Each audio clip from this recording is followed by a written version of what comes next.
Yo, what's going on, YouTube? I am back and here to stay. I'm going to be posting every single week. Try to post every single day leading up to the NHL season. And in light of the Nathan MacKinnon contract extension, I want to take a look at the Colorado Avalanche and why I think they're in cap heaven. They are in a fantastic spot. Because you often hear that term cap hell when a team is paying way too many players, way too much money for a lot of term. And while the Colorado Avalanche are paying a decent amount of players a lot of money, I think every single one of their players is at least worth that contract. If not, it's fantastic value. For example, I'm going to run down some of their biggest contracts. Nathan MacKinnon just signed that 8-year, $12.6 million.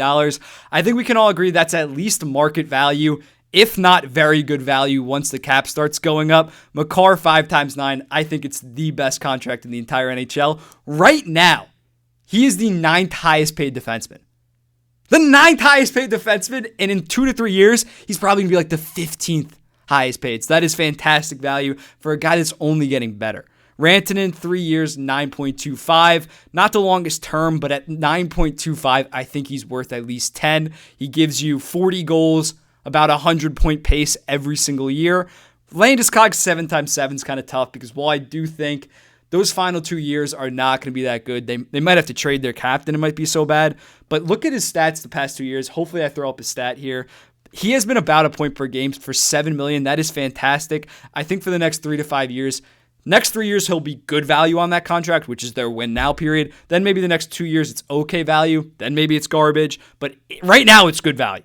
Nichushkin, 6 years, 6.125. A lot of people didn't know this guy existed last year, but he is a fantastic two-way wing. I think he had like 52 points in 63 games last year, so the offense is also finally there. Sam Gerard, 5 times 5. Wasn't really worth it last year. He had a down year, but he's still very young. And at $5 million, all he needs to be is a good second pair guy. It's not like he needs to be the stud 50-point defenseman. No, they have Makar and Taves. They'll handle it. Lehkonen, 5 years, 4.5. That's a very good second liner, only for $4.5 million on term, and I think he's only 26 or 27. The two deals I don't love, but they're not a ton of cap hits, so they don't really restrict them that much, is Josh Manson, 4 years, $4.5 million. He's 30. Not the best advanced stats. Wasn't that good at the eye test. He's literally their bottom pair guy, giving him $4.5 million. So maybe that'll age bad, but even if that age is bad, you can attach like a second or a third in 2 years and ship that off. And Georgiev, 3 years, 3.4. Hasn't really proved it enough at the NHL level, so that could be a steal though. But right now, I'm not a huge fan. Mind you, they have most of their core locked up except for Devon Toews and Bowen Byram, who are going to need massive paydays. Bowen Byram's obviously still on his ELC. Devon Toews next 2 years makes $4.1 million. He could easily double that.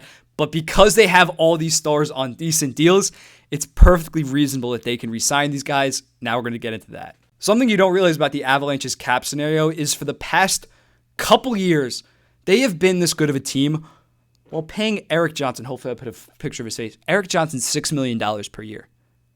A 17-minute-a-night defenseman, your bottom pair, your defenseman that gets the worst play, has been eating up $6 million of cap space. That comes off the books next year. So next summer, once that cap hit's gone, they have $13 million in cap space. They obviously need to re-sign Bowen Byram. I think a $4 to $5 million bridge, unless he really breaks out, I'll talk about that later, is perfectly reasonable for 2 to 3 years. Alex Newhook, $2.5 to $3 million. I don't really think he's proven it enough. And they have free agents like Comfort, Rodriguez, Cogliano, Helm. The last two of that, I think just signed for the minimum. The other two, you can replace them for cheaper players, so they can bring back basically their entire core next year, the following year. And then that following year, when Devon Toews is a free agent, they have $9 more million opening up in cap space, and their only big free agents are Devon Toews and Pavel Francouz. So unless Devon Toews wants the world, which rightfully so, because he was massively underpaid on that 4-year, $4.1 million contract, unless he really wants north of $8 million, the Avalanche can easily re-sign him for between $7 to $8 million, I think. They might have to move one or two pieces, maybe trade away Manson, but it is perfectly reasonable if they bring back Devon Toews and then have Byram, Toews, Gerard, Makar still as their defense core. So that's why I use the term cap heaven for at least the next 3 years. They're going to have all of these guys under contract on reasonable deals. Maybe once Rantanen becomes a free agent in 3 years, he might ask for $11 million. That might start screwing it up.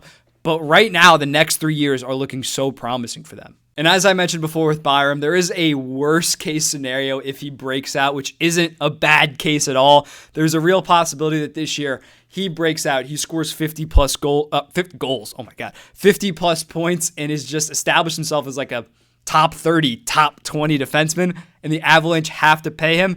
In that scenario, it's pretty simple. You just trade Sam Gerard, and Sam Gerard isn't this wasted asset. $5 million for a young defenseman that can easily be inserted into your top four. Some teams, he'd be their top pair guy. You can get a first-round pick, at least a second-round pick back for him. So it's not like, say, Ryan McDonough, Tampa Bay Lightning, they had to get rid of him, so they traded him for Felipe Myers. It's not a clear downgrade. You're going to get a good asset for a Sam Gerard. Sakic has just done such a good job with this group, and it's crazy because 5 years ago, 2017, after that brutal season, everybody wanted him fired, and probably rightfully so. They were the worst team in hockey, but how he's flipped this around and negotiated in these contract talks, because Colorado, I believe, isn't even a state that has no state income tax. You see with Tampa, you see with Texas, Nevada, they can gotta talk these guys down on their cap hit.